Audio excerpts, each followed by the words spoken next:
Mais un homme nommé Anania, avec Saphira sa femme, vendit une propriété. Et retint une partie du prix, sa femme le sachant, puis il apporta le reste, et le déposa aux pieds des apôtres. Pierre lui dit, Anania, pourquoi Satan a-t-il rempli ton cœur, au point que tu mentes au Saint-Esprit, et que tu aies retenu une partie du prix du champ? S'il n'eût pas été vendu, ne te restait-il pas? Et, après qu'il a été vendu, le prix n'était-il pas à ta disposition? Comment as-tu pu mettre en ton cœur un pareil dessein? Ce n'est pas à des hommes que tu as menti, mais à Dieu. Anania, entendant ces paroles, tomba, et expira. Une grande crainte saisit tous les auditeurs. Les jeunes gens, s'étant levés, l'enveloppèrent, l'emportèrent, et l'ensevelirent. Environ 3 heures plus tard, sa femme entra, sans savoir ce qui était arrivé. Pierre lui adressa la parole, dis-moi, est-ce à un tel prix que vous avez vendu le champ? Oui, répondit-elle, c'est à ce prix-là. Alors Pierre lui dit, comment vous êtes-vous accordé pour tenter l'Esprit du Seigneur? Voici, ceux qui ont enseveli ton mari sont à la porte, et ils t'emporteront. Au même instant, elle tomba aux pieds de l'apôtre, et expira. Les jeunes gens, étant entrés, la trouvèrent morte, ils l'emportèrent, et l'ensevelirent auprès de son mari. Une grande crainte s'empara de toute l'assemblée et de tous ceux qui apprirent ces choses. Beaucoup de miracles et de prodiges se faisaient au milieu du peuple par les mains des apôtres. Ils se tenaient tous ensemble au portique de Salomon. Et aucun des autres n'osait se joindre à eux, mais le peuple les louait hautement. Le nombre de ceux qui croyaient au Seigneur, hommes et femmes, s'augmentait de plus en plus.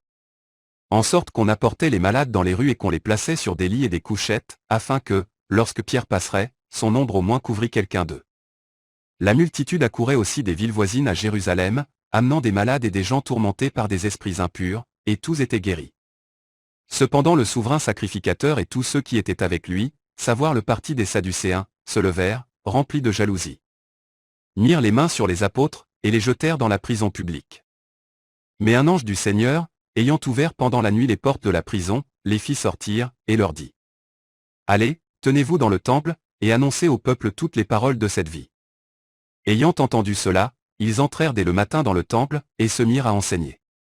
Le souverain sacrificateur et ceux qui étaient avec lui étant survenus, ils convoquèrent le Sanhédrin et tous les anciens des fils d'Israël, et ils envoyèrent chercher les apôtres à la prison. Les huissiers, à leur arrivée, ne les trouvèrent point dans la prison. Ils s'en retournèrent, et firent leur rapport. En disant, nous avons trouvé la prison soigneusement fermée, et les gardes qui étaient devant les portes, mais, après avoir ouvert, nous n'avons trouvé personne dedans. Lorsqu'ils eurent entendu ces paroles, le commandant du temple et les principaux sacrificateurs ne savaient que penser des apôtres et des suites de cette affaire. Quelqu'un vint leur dire, voici, les hommes que vous avez mis en prison sont dans le temple, et ils enseignent le peuple. Alors le commandant partit avec les huissiers, et les conduisit sans violence, car ils avaient peur d'être lapidés par le peuple. Après qu'ils les eurent amenés en présence du Sanhédrin, le souverain sacrificateur les interrogea en ces termes. Ne vous avons-nous pas défendu expressément d'enseigner en ce nom-là? Et voici, vous avez rempli Jérusalem de votre enseignement, et vous voulez faire retomber sur nous le sang de cet homme. Pierre et les apôtres répondirent, il faut obéir à Dieu plutôt qu'aux hommes. Le Dieu de nos pères a ressuscité Jésus, que vous avez tué, en le pendant au bois. Dieu l'a élevé par sa droite comme prince et sauveur, pour donner à Israël la repentance et le pardon des péchés. Nous sommes témoins de ces choses, de même que le Saint-Esprit, que Dieu a donné à ceux qui lui obéissent. Furieux de ces paroles, il voulait les faire mourir.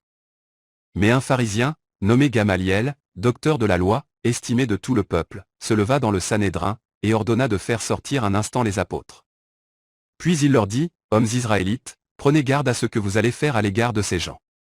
Car, il n'y a pas longtemps que parut Teuda, qui se donnait pour quelque chose, et auquel se rallièrent environ 400 hommes, il fut tué, et tous ceux qui l'avaient suivi furent mis en déroute et réduits à rien. Après lui, parut Judas le Galiléen, à l'époque du recensement, et il attira du monde à son parti, il périt aussi, et tous ceux qui l'avaient suivi furent dispersés. Et maintenant, je vous le dis, ne vous occupez plus de ces hommes, et laissez-les aller. Si cette entreprise ou cette œuvre vient des hommes, elle se détruira. Mais si elle vient de Dieu, vous ne pourrez la détruire. Ne courez pas le risque d'avoir combattu contre Dieu. Ils se rangèrent à son avis. Et ayant appelé les apôtres, ils les firent battre de verges, ils leur défendirent de parler au nom de Jésus, et ils les relâchèrent.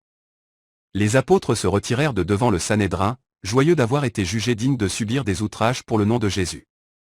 Et chaque jour, dans le temple et dans les maisons, ils ne cessaient d'enseigner, et d'annoncer la bonne nouvelle de Jésus-Christ.